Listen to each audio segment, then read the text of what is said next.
பிரித்தானியாவில் சேமிப்பு கணக்குகளை வைத்திருக்கும் சுமார் 60 லட்சம் மக்கள் தங்களின் வங்கிக் கணக்குகளில் மேற்கொள்ளப்படவுள்ள பாரிய மாற்றங்கள் காரணமாக பாதிக்கப்படலாம் என நிதி வல்லுநர்கள் எச்சரிக்கை விடுத்துள்ளனர். குறிப்பாக வட்டி விகிதங்களில் ஏற்படவுள்ள மாற்றங்கள் மற்றும் வங்கிகளின் புதிய நடைமுறைகள் சேமிப்பாளர்களின் லாபத்தை குறைக்கக்கூடும் என அஞ்சப்படுகின்றது.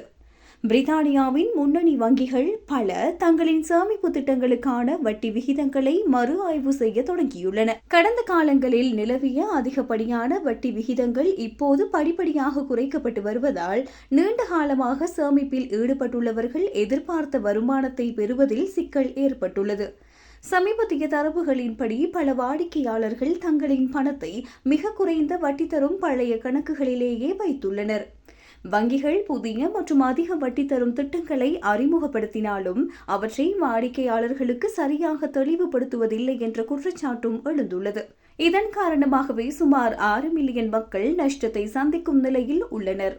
பிரித்தானியாவின் நிதி நடத்தை அதிகார சபை வங்கிகள் தங்களின் வாடிக்கையாளர்களுக்கு நியாயமான வட்டி விகிதங்களை வழங்க வேண்டும் என ஏற்கனவே அறிவுறுத்தியுள்ளது. எனினும் பல வங்கிகள் சந்தை மாற்றங்களுக்கு ஏற்ப வட்டி விகிதங்களை குறைப்பதில் காட்டும் ஆர்வத்தை வாடிக்கையாளர்களுக்கு நன்மையளிக்கும் வகையில் அதிகரிப்பதில் காட்டுவதில்லை என சுட்டிக்காட்டப்பட்டுள்ளது.